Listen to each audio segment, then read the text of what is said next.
بسم الله الرحمن الرحيم. السلام عليكم ورحمة الله وبركاته. مدحوينها دولة قلمدق مدن أحمد عبد كاري قورقور، مدحوينها دولة كونفور قلبيد مدن عبد العزيز حسن محمد لفتقران، مدحوينها دولة جبلان أحمد محمد إسلام، مدحوينها دولة هيرشابيل مدن محمد عبد واري، قدوميها برلمانكا قلمدق iyo ku-xigeenadiisa madaxweyne ku-xigeenka dowladda galmudug, guddoomiyaha baarlamaanka iyo ku-xigeenadiisa, wufuudda golayaasha kala duwan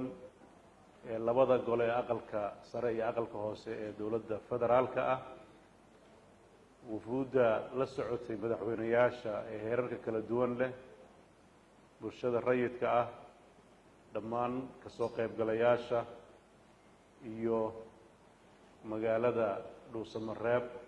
madaxdeeda, dhammaantiin waa salaamantiin. assalaamu calaykum waraxmat ullaahi wabarakaatu. waxaan marka ugu horeysa madaxweynaha dowladda galmudug, xukuumaddiisa iyo golayaashiisa, shacabka reer galmudug dhammaantood uga mahadcelinayaa sida sharafta leh ay noogu soo dhoweeyeen magaalo madaxda galmudug ee dhuusamareeb, oo runtii aan uga mahadcelinayna dadaalka wakhtiga kooban ee go-aanka in shirkan uu qabsoomo lagu qaatay iyo sida habsamida leh ee howlihii baaxadda lahaa ee horyaalla ay u maareeyeen. waxaan leeyahay madaxweyne, adiga iyo xukuumaddaada iyo golayaashaada iyo shacabka reer galmudugba aad baad u mahadsantihiin. sidoo kale waxaan u mahadcelinayaa madaxweynayaasha dowladaha xubnaha ka ah dowladda federaalka ah iyo wufuuddii la socday in ay ajiibaan kulankan iyo gogoshaan, sidoo kaleetana wakhtigii loogu talagalay shirka ay ku yimaadaan iyaga oo howlo badan ay hor yaaleen, kana horumariyey oo hortabinta ka siiyey hawshaan maanta galmudug loo fadhiyo oo ku soo beegantay xilli ku habboon. xaqiiqda waxaa ka warramay madaxweynaha macnaha shirkan uu ku fadhiyo, ulajeedadiisa ugu weynna uu yahay in wadatashi ay sameeyaan dowladaha xubnaha ka ah sida dastuurka uu farayo, iyaga oo ka tashanaya sidii ay kaalin uga qaadan lahaayeen waajibka guud ee ka saaran horumarka iyo dib u dhiska dalka Soomaaliya. ninna kama qarsoona marxaladihii la soo maray, qof walbana wuu la socdaa marxaladda maanta aan marayno. waxaan ilaahay subxaanahu watacaala ugu mahadnaqaynaa meesha dadka Soomaaliyeed maanta ay gaareen.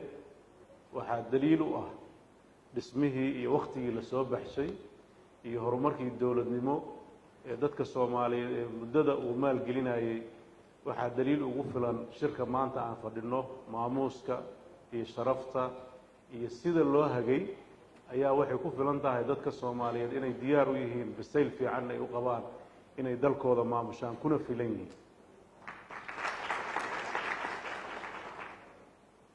magaaladan oon ognahay in magaalo muddo badan khilaafaad siyaasadeed uu ka jiray, kala aragti duwanaan ay ka jirtay, ay tahay magaalooyinka marka la fiiriyo magaalooyinka Soomaaliya xagga dowlad dhiska ugu dambeysay. haddana dhismuhu daaraha iyo ma aha guryaha dhismuhu waa dadka, dad la dhisay baa jooga oo awood u yeeshay in ay maareeyaan howlaha guud ee qaranka iyo toodaba. aad baan uga mahadcelinayaa xukuumaddan dhisantay. waxaan ugu mahadcelinayaa hogaaminta madaxweyne Axmed iyo siyaasiyiinta la garab istaagay inay marxaladdan cusub ay gacmaha isqabsadaan. waxaan si gaara galmudug ugu mahadcelinayaa dadaalka ay u galeen inay tooda xalliyaan, dariskooda oo Puntland ay wada hadal iyo wada xaajood la galaan, gogashii qarankana ay dhigaan. intaasba waxay muujinaysaa in ay yihiin dad u taagan inay qayb ka qaataan horumarka dalka ee maanta la tiigsanayo.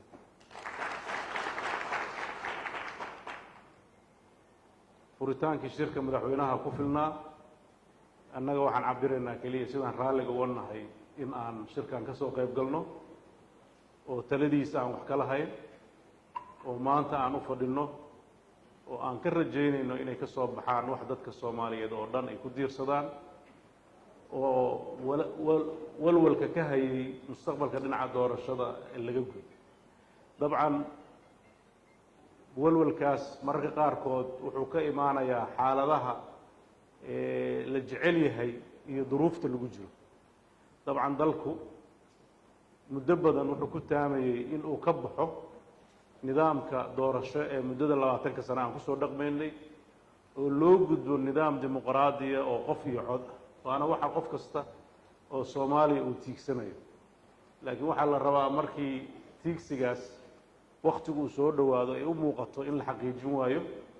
talaa la rabaa in la isugu noqdo oo hadda wixii markaa laga badin waayo la qaato si meeshii la joogay aan dib looga dhicin nidaamka doorashooyinka kale ee qof iyo codka ahayn naftarkeedu waa tan maanta halkaana soo gaarsiisay oo 20 sano aan ku soo dhaqmaynay wixii wanaagsanaa ama adduunku uu yaqaan ma aha laakiin waa waxna la eg oo marxaladaha aan uga gudbayno oo aan hadda aan ku jirno waxaan u baahannahay marka dadka oo Soomaaliyeed oo dhan madax iyo shacabba inay mar walba ay qiraan duruufta la marayo oo xalka munaasabka ku ah ay isla rogrogaan oo meesha dadka u badan yahay gacmaha la isku qabsado dabcan waxa laga shaqeynaa waa siyaasad kala aragti duwanaan baa imaanaysa waxaa imaanaya masaalix kaleeto oo dee arrimo siyaasi ah ka dhalan kara laakiin waxaas oo dhan waxaa ka weyn maslaxadda dalka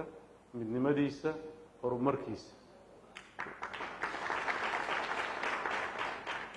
nidaamka federaaliga aan qabsannay waa nidaamka maanta kalifay inaan dhuusamareeb ku shirno dowladaha kobcaya ee xubnaha ka ah dowladda federaalku waa masaalix iyo adeeg u soo kordhay bulshada Soomaaliyeed meel kasta joogto magaaladan waxaan ku nool oo maanta wada jooga dadkii Soomaaliyeed qof kama maqna magaalo kasta oo Soomaaliyeedna sidaas ay u diyaar garoobaysaa inay Soomaalida oo dhan ay ku wada noolaadaan ka ganacsadaan martigeliso gacmaha la isku qabsado nidaamka federaaliga ma aha wax dadka kala geynaya nidaamka federaaligu ma aha wax dadka aan horumarkiisa wada jir loo qabsanayn waa shaqadii oo la kala qaybsaday hadday taasi jiri lahayn maanta markaan Axmed Qoorqoor halka ugu nimaano hadda gacantaan ku dhigi lahayn oo shaqadaan la qabsan lahayn waxaan quruxda badan ma soo baxeen waayo wixii la isla wada maamulo foolxuma ka soo baxda marka waxaan rajaynayaa kala qaybsanaanta dowladaha ee dowladda federaalka iyo dowladaha xubnaha ka ah waa wax iskabaya waa shaqooyin ay la isu qabanayo ugu dambeynna loogu adeegayo bulshada Soomaaliyeed oo horumarkeeda iyo mustaqbalkeeda iyo aayaheeda wax loogu qabanayo waxaan ku faraxsanahay kaftankaba aan ku dareen meeshii federaalka lugta laga heli jiraa maanta fadhinaa marka waa horumar weyn oo la gaaray taasi waxay daliil u tahay dalka Soomaaliya 30 sano inuu gadaal ka tuuray annaguna waa aqbalnay waana ku taageeraynaa waxaan rajaynayaa nidaamkaas quruxdiisa waa la arkay waxaa qurux ugu filnaa madaxweynuhu marka uu tuurka ku maray ama uu kormeerka ku maray deegaanada Galmudug wixii uu kala kulmay oo quruxda badnaa oo annaguna aan ka dheehanayna idaacadaha iyo telefishinada wanaag badan dad u heelan dadkooda ogol dad israba dadka haddaan loo tegin waa la isaga warramaya waxa kaliya Soomaali daawo ah waa inay isu timaadaan wada hadasha aan wada hadalno waa aan heshiino waxaa daliil ugu filan Soomaalidu meelaha qaybtooda inay weli ka dhiman tahay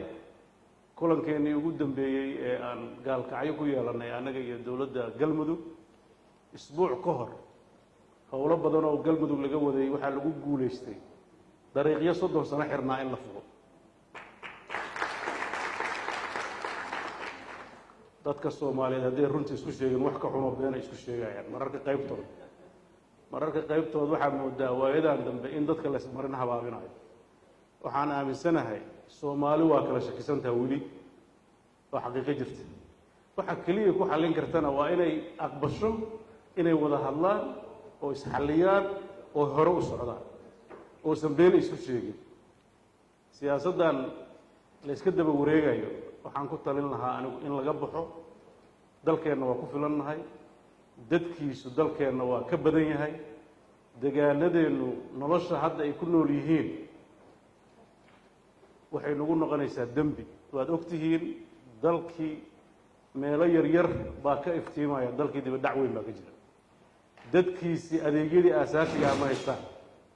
noloshii aasaasiga ahayd ay ahayd tacliinta iyo caafimaadka iyo horumarka intii la iska daayo xataa rucbi bay ku nool yihiin iyo baqdin nabadgelyo ma haystaan mas-uuliyad weyn baana saaran waxyaabaha mararka qaybtood aan fiirinayno aan dhib iska dhiganno dalkan qof kastoo madax u noqdo hadduu qaanuunka iyo nidaamka ku shaqaynayo dee hawsha waaba lala qabanaya waa sahlanta haddii madaxda inta hadda uu madaxweyne qoorqoor gartay markii uu talada ku guulaystay war tartankii waa dhammaaday kaalay aan wax wada qabsanno intaa hadday dhacdo oo maalintii tartanka uu dhammaado kii waagi muxuu ii fiiriyey iyo xaggee iga jiray iyo halkaa la galo haddee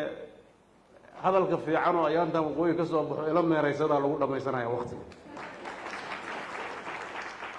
mana la kala badinayo runtii ninba ninbu dawada haysanaya marka waxaan qabaa inaan hore eegno een dib aanan eegin waa mahadsantihiin waxaan rajaynayaa shirkani inuu noqdo shir taariikhi ah waxaan rajaynaynaa in uu najixidiisu uusan ahayn shirkan iyo waxa ka soo baxeen najixintiisu ay tahay dadka soomaaliyeed ay siday u qaataan waxaan aada u rajaynayaa dhammaan madaxda dowladda federaalka oo halka fariin uga dilayaa shirkan waa shaqo madaxda dowladda federaalka loo qabanayo waa dowladihiinnii aada madaxda u ahaydeen waa dalkiinnii dadkii mas-uulkeeniga ahaa waxa ay ka hadlayaan waxa weeye waa howlo ay rabaan inay inii fududeeyaan sidii dalka uu horey ugu socon lahaa waxaan ku rajo weynahay in dalku doorasho wakhtigeeda ka dhacdo si nabada ku dhacdo natiijo lagu wada faraxsan yahay oo lagu qanacsan yahay ay ka soo baxdo dalkuna uu marxalad labaad ugu gudbo midda quruxda badan ee qof iyo codka ah waynu gaari doonaa haddii ilaahay idan ka dhigo laakiin maanta ma bilna mar haddaysan bilnayn wixii aan ka badin weyna aan ka tashanno aana aqbalno wixii aa haysatid baa la iimaansadaayo wixii aan kari karno aan iimaansanno hadba inta aan kari karno waxaan ku rajo weynahay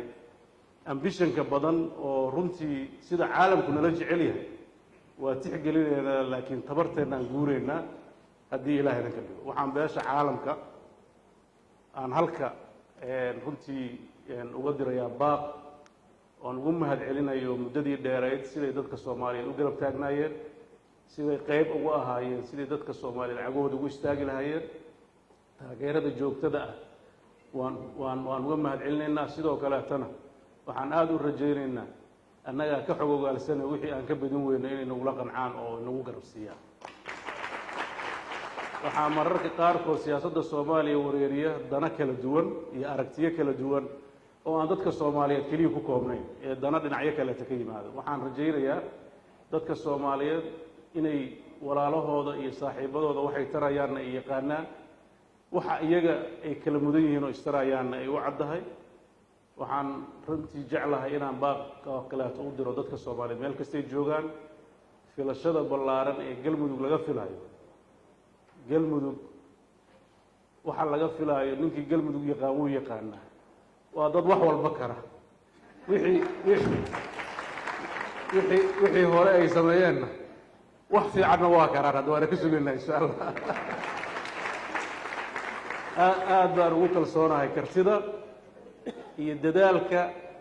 markii hadda shirka la qabanaya waxaa la lahaa war dhowr maalmood ma ku qaban karaan galmudug waxay dhowr maalmood waa ku badan tahay gelina ku filan waana muuqataa maanta waana ka rajaynaynaa waxa ay qabteen iyo wax ka badan oo wanaagsan inay qabtaan aad baa u mahadsantihiin wassalaamu calaykum waraxmat ullahi wabarakaatu